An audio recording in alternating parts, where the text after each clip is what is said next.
Jason Hugg, Reading Magazine, here with Lisa De La Cruz, the host of the Wonder of Ivy podcast, local podcast here in Berks County. We're talking about her 2019 Who to Watch list coming up.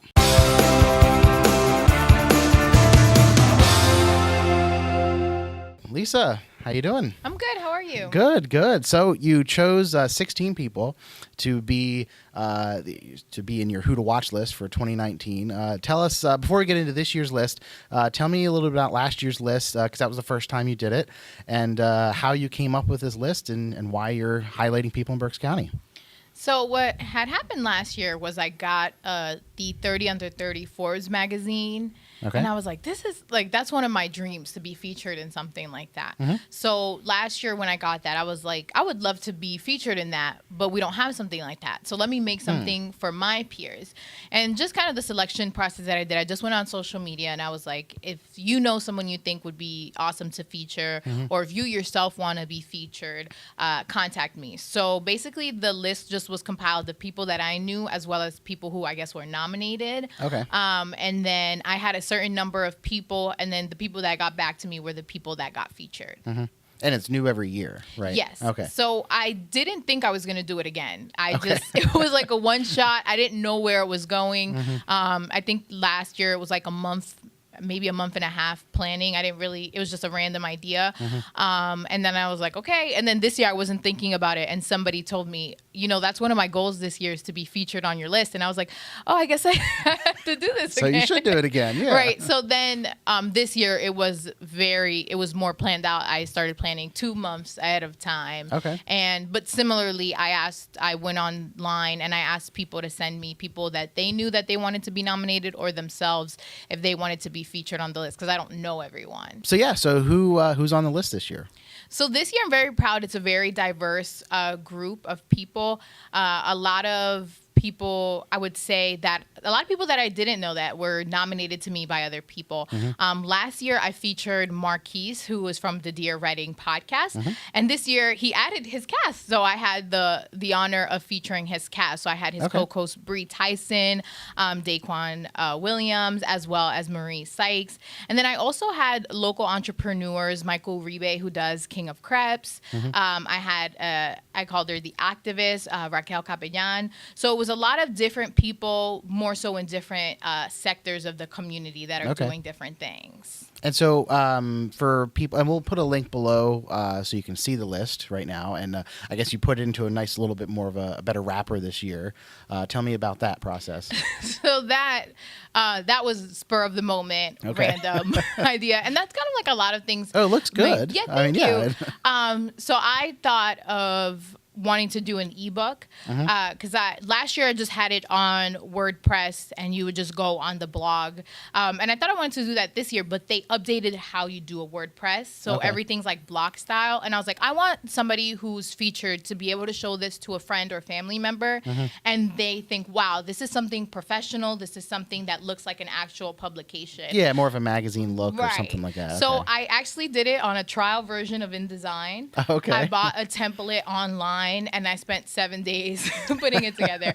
But it was just a spur of the moment idea, and I didn't know how I was going to do it, but I wanted to do it. And I just let that want drive me. And I did a lot of YouTube tutorials, like the wiki pages, of just kind of taught myself the program in that short amount of time, because I never used InDesign before. And how is it? I mean, are you going to use it for future things? Or? I think that I am. Last year I did a poetry collection book that I'm doing again. And that was my first experience just doing a PDF.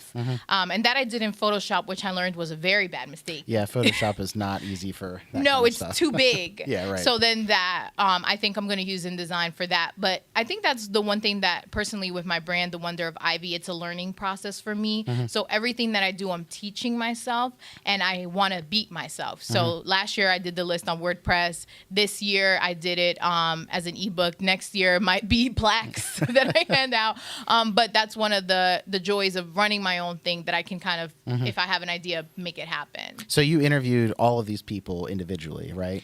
So I sent them a questionnaire that I did. I did want to sit down and interview people, but I thought 2 months was a lot of time, and it wasn't really, because I also re-interviewed last year's people as a follow-up to them. And that also was a spur of the moment idea. So I feel like things change in their lives. And yes. So since then, and that was one of the great things, was seeing the updates of people, and a lot of people kind of thought that they didn't have an update, and and I I don't want to say that I forced them, but I kind of when I sent it to them, and people who had said no, I don't think so, and I was like, but I've seen you here, here, and here, like you've done this and you've done that. So a lot of people had growth, whether it was in the business, publicly. For example, one of the people featured was David Nazario.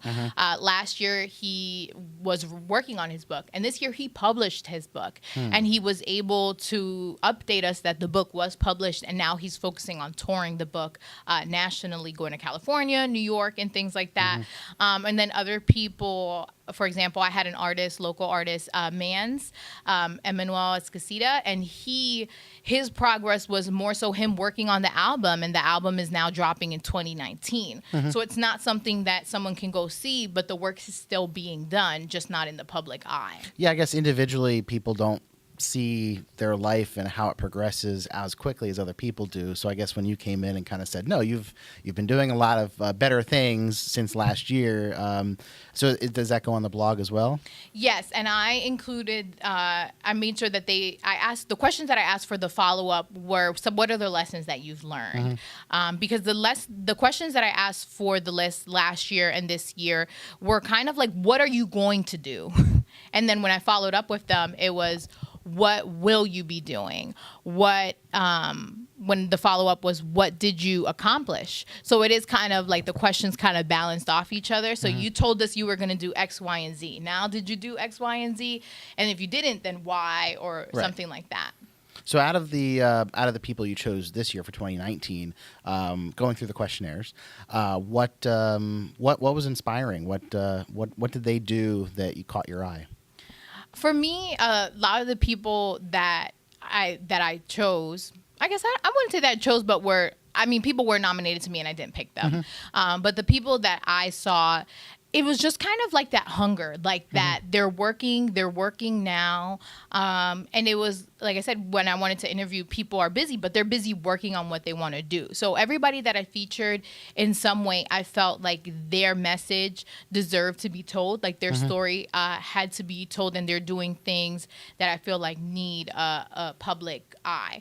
For example, the one person that I featured, John Zavala, this year he did his own YouTube series, De La Bodega, and I thought that was awesome, but he has a lot of things. He kind of went underground, but he's working on that for this year. So that to me was inspirational, because a lot of times people think you have to be, like we were saying, you have to be in the public, you have to be constantly putting out content.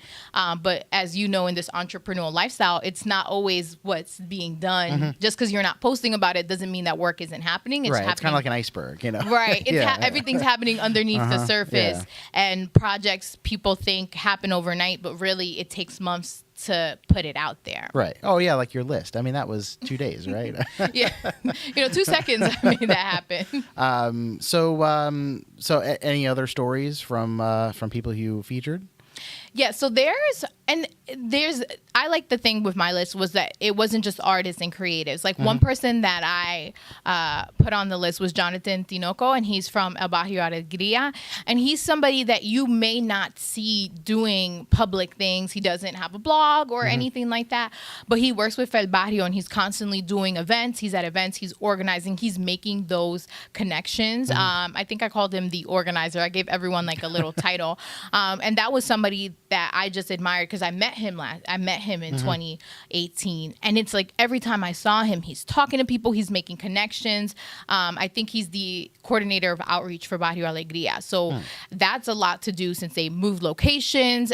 They did like a fundraiser for themselves. So when I saw that and I see somebody like him working, not everybody may know his name, but you meet him, you can constantly see he's at events, he's networking, he's making those connections. And to me, that's something, sure, you're not putting out art, but that's a big deal too, because when you are in a community like Reading, those connections make you stronger. Right. And a lot of people think, I just have to work for myself, I don't want to share. A lot of people have this perception that if you share or you collaborate with someone, that takes shine away from you. And I personally believe we're like candles. You don't lose your light by lighting another candle. Right. Right, and working together, strengthens the community and gets more people together. So, what was the reactions towards the list now that people have seen it? It's out already. I think overall it was very, very positive. To me, I think the people who were on it, all of them, I didn't tell anybody that it was going to be an ebook except for a couple of people. So they had no idea what to expect as terms of what the finished product was going to be. So the second I put it out, and they were like, wow, this looks beautiful. This looks amazing. And then everybody that was featured, they were able to save their page. So people would upload the page. And to somebody, I know the one person that Hollywood Tay, she's a bigger influencer. So all of a sudden her followers are coming to me and checking me out. And to me, it's not about that, but it just goes to show like the professionalism of how it looked. Really, people are thinking, oh, hey, this is this big deal. And to me, I'm like, oh, my little blog, my little podcast. But I think the most impactful reactions that I got are when I tagged people and their family members comment, and their family members are like, wow, I'm so proud of you. And other family members are sharing the post of their person that they know, and they're like, this is amazing, I'm so proud of you.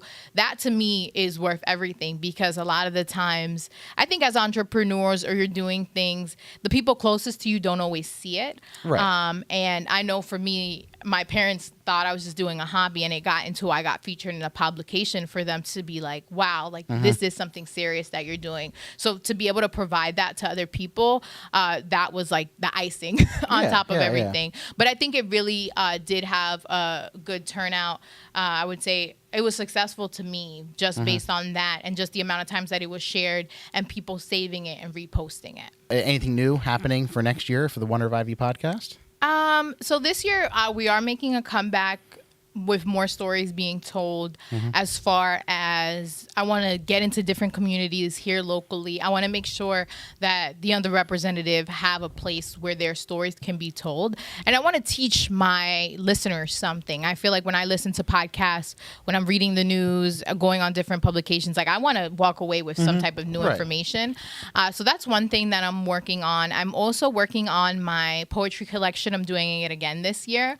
However, I've opened it up to include essays, short stories, as well as poems. And last year I selected two people, and I asked them to contribute. This time I opened it up to the community and had submissions are due February 1st, and then it's going to be an ebook. Yes, there's still time. Depending on when you're watching this, there is still time to submit, and anything can be featured on there. And I just want to make sure that people, I think having a platform is giving someone something. A lot of people think you have to have money, you have to send your things in a publication, you have to send it out to New York or something. And a lot of things can be done locally. It's just, having that platform or being able to ask. So I would love to be that person in the community that if someone wants to get put on, or they want to see their work published in something tangible, that I can provide that. And also I just love poetry, and I love love. It's going to be released February 14th. And that's one of the things, and just basically projects and events. I'm looking to host more of the Writing Soul Speak events. But I'm very open to anything. Somebody wants to collaborate, message me, or do something new. I'm open to that, because you never know until you try. So where can people submit? So people can email me directly at thewonderofivy@gmail.com. You can also go to my blog, my Facebook, Instagram. Everything is The Wonder of Ivy. And you can send me a direct message, and I'll send you the email address as well. With Lisa De La Cruz, the Wonder of Ivy podcast, talking about her 2019 Who to Watch list. Lisa, thank you. Thank you so much for having me on here. Thank you.